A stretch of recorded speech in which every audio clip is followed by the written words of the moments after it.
Hi welcome to துல்ஹட் channel. இன்றைக்கி என்ன ரெசிபி பார்க்க போகிறோம் அப்படின்னா, ஒரு கருவாட்டு சம்பா எப்படி செய்கிறதுன்னு வாங்க பார்க்கலாம். நான் இன்றைக்கி நான்ஸ்டிக் பேன் எடுத்திருக்கேன். பேன் நல்லா ஹீட் ஆன பிறகு இதுக்கு தேவையான அளவு நம்ம எண்ணெய் சேர்த்துக்கலாம். ஒரு 3லேருந்து 4 டேபிள் ஸ்பூன் அளவுக்கு எண்ணெய் சேர்த்துக்கோங்க.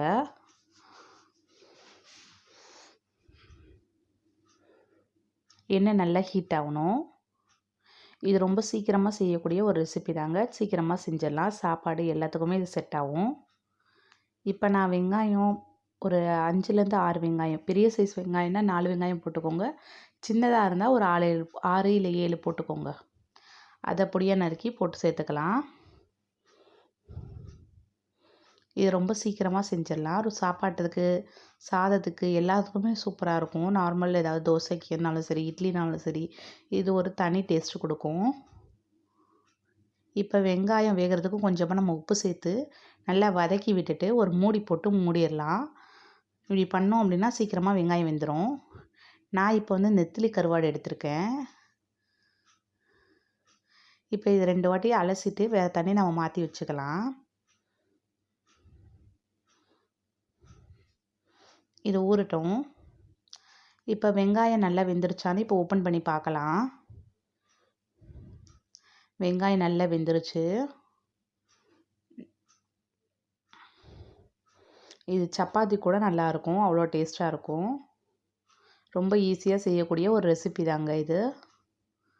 இப்போ வெங்காயம் நல்லா வெந்துருச்சு. இதுக்கு தேவையான அளவுக்கு தக்காளி சேர்த்துக்கலாம். தக்காளி நல்லா பொடிசாக நறுக்கி சேர்த்துக்கோங்க. வெங்காயம் தக்காளி நல்லா வதக்கி விடுங்க.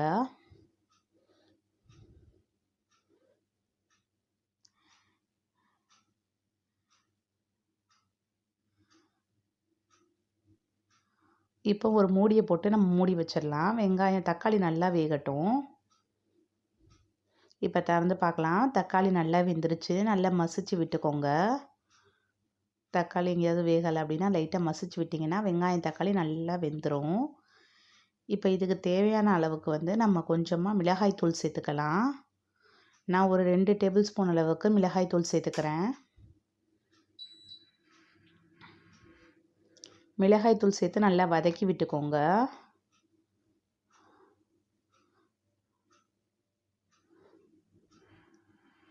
வதக்கியாச்சு.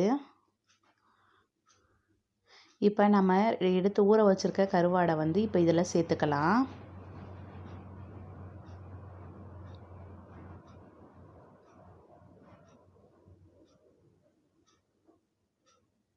நெத்திலி கருவாடு யூஸ் பண்ணிங்கன்னா அவ்வளோ டேஸ்ட்டாக இருக்கும்.